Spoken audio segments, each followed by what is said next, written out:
Siz birinchisi bu safar ularga massajdan boshlaymiz. Bo'shashtiruvchi massaj qilamiz. Massajni doim ham qilmaymiz. Hamma bolaga ham qilmaymiz. Massaj birinchidan aytib o'taman, massaj bolani gapirtirib bermaydi, aytishni ham qo'yib bermaydi, faqat kerak bo'lganligini qilamiz. Kerakligini esa albatta logoped bilan nevropatolog bilan birgalikda gaplashib, maslahatlashib qilinadi. O'zi nevropatolog ham yozib beradi, logomassaj kerak deb, logopedga logomassaj yozib berishi ham mumkin. Ba'zan logoped o'zi ham tekshirib bilib oladi. Tonusi bo'lsa yoki o'ta tili bo'sh bo'lsagina qilamiz. Yoki yuganchasi kalta bo'lsa cho'zichini qilamiz. Hamma logopedda ishlatadigan krem shu bo'lsa kerak, Alisa, chunki eng zo'ri, allergiyalar bermaydi, hech narsa bermaydi. Eng yaxshi krem mana shu. Endi boshlaymiz.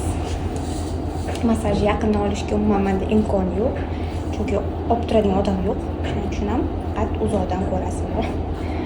Massaj qilayotganimizda обязательно tochkalarga ham qaraymiz, yuz tochkalariga. Ularni ham kerak bo'lsa vibratsiya berish yoki bo'shashtirish holatlarini qilamiz. Обязательно yuz, massajda yuz, qo'l, bo'yinlar va o'sha til holatlari, kerak bo'lsa tepa tangdagi holatlarni ham massaj qilishimiz mumkin. Albatta buni logoped o'zi qarab, kerakli bo'lgan paytida qiladi. Massaj davomiyligi eng kamida 15 minut, 10 minut, eng ko'pda 20 minut qilishimiz mumkin. Mana shunaqa bo'shashtirish uchun mana shunaqa narsalarni ishlatishga juda ham zo'r. Massaj moyi ayniqsa. Endi bu kosmetikali massaj qiladigan, lekin buni ham foydasi katta, bo'shashtirish uchun ishlatsak bo'ladi. Eng kerakli tochkalarimiz burun qanotlaridagi ikkita tochkamiz, labimizning o'rtasidagi tepalabdagi tochkamiz, dahondagi mana shu tochkamiz bor. Ikki chakkada, keyin qoshning bosh qismida, boshlanishida eng kerakli tochkalar va albatta quloqning mana tarafidagi tochkamiz ham eng kerakli, ya'ni chaynoq o'sha muskullarni kerakli bo'lgan tochkalar hisoblanadi va hammasi kerakli o'shalarni aylantirib, kerak bo'lsa vibratsiya berishimiz mumkin. Har xil usullarda massaj qilamiz. Joy til ildizi mana bu yerda tochkasi bor. Esa kerakli paytlarda zondlarni ishlatamiz tillarimiz uchun. Hozir bizda rinolaliya bo'lgan, ochiq rinolaliya va operatsiya bo'lib choq tushgan. Shuning uchun operatsiyadan keyingi holatda aynan choq atrofini bo'shashtirishimiz kerak. Aynan tangligicha yetib oladigan zondimiz oqqushsimon zond. Mana shuni ishlatishimiz mumkin.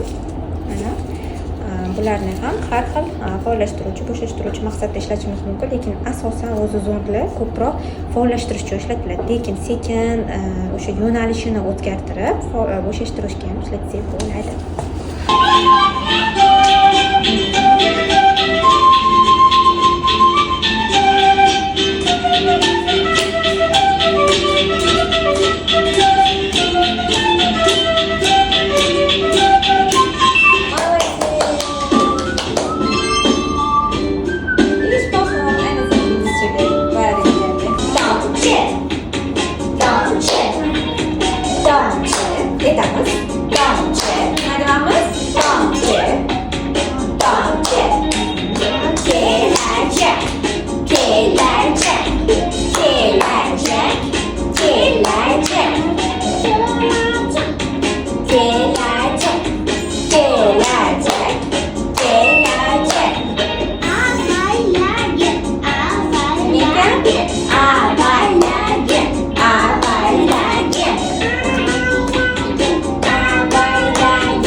Omonatlik uchun oyoqdagi barmoqlar harakatlarini rivojlantiramiz va oyoqdagi nerv impulslarini yo'qotamiz. Oyoqda qo'llarni solamiz. Qani soldik. Mana oyog'imizga bundoq qilib ikki tomondan qattiq ushlab olamiz. Oyog'imizni qattiq siqamiz. Qo'limizdan emas, oyog'imizdan yaxshilab. Endi sol. Молодец. Barakalla. Keyingisi. Ananas. Olamiz. Barakalla. Молодец.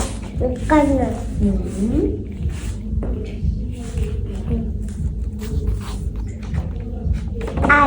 Молодец.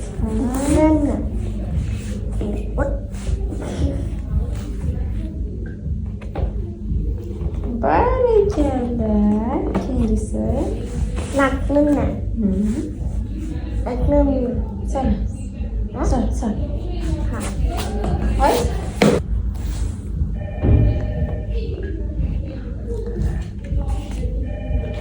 बरं चल बोल येतात येणंच दी बरं चला माझे